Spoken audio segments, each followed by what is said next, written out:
issue, we have Dr. Ashok Swain, who is a professor of peace and conflict research at Uppsala University. Dr. Swain, nice to have you back on the show. Do you think Islamophobia is a good expression to describe what we are witnessing in India today? Shouldn't we simply talk of discrimination or intolerance?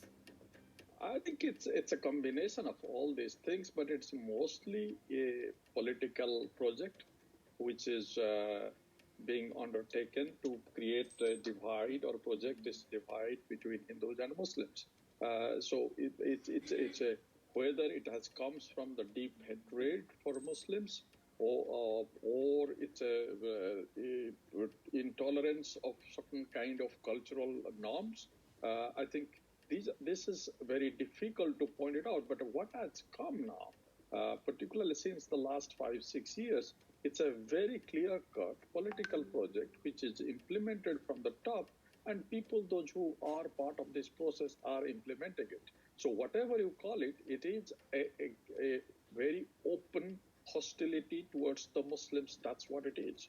Thank you, Dr. Swain. Absolutely spot on. This is also something which has been noted by the media. Let's go look at some media files and then we can come back to the question answer session.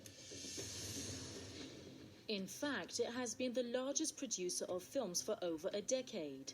In 2018 alone, there were 1,800 digital feature films released in the country. The US, by contrast, only released 500 that year. When patriotism takes the disguise of nationalism and is blanketed in a well-made movie, it becomes an extremely powerful propaganda tool to attack minority communities. The systematic distortion of Islam and Muslims in the Bollywood industry is no longer a minor irritant that can be ignored. The Prime Minister's Hindu nationalist government has cast 200 million Muslims as internal enemies. Thank you for staying with us, Dr. Swain. Now, the adverse reaction of individuals, organizations, or governments to unfavorable media content, how does this drive narrative in the Bollywood industry? I think we need to look at the Bollywood because usually people try to confuse the kind of reactions we find it from the Hollywood towards authoritarianism, towards intolerance, that we don't see it in Bollywood. But we have to look at in the context that Hollywood is a very professionally organized business or venture, while in Bollywood it's a number of wage, the black money works, all sorts of wage, which are not exactly the right kind of things which are a business supposed to do. So there is a possibility of authority to interfere. So they are scared of political leadership.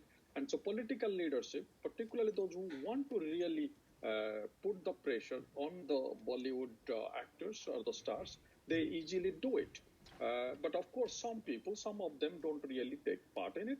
But there is a large sections, either by force or willingly, because of course there are certain parts which wants to take the advantage of this, so they are willingly taking part of it. But there are also a section of the Bollywood actors or stars, they are being easily or forcibly manipulated or forced by the political leadership to take the stance or to use the social media, use their movie mediums, use their political standing to express opinions which will be looked at anti-Muslims.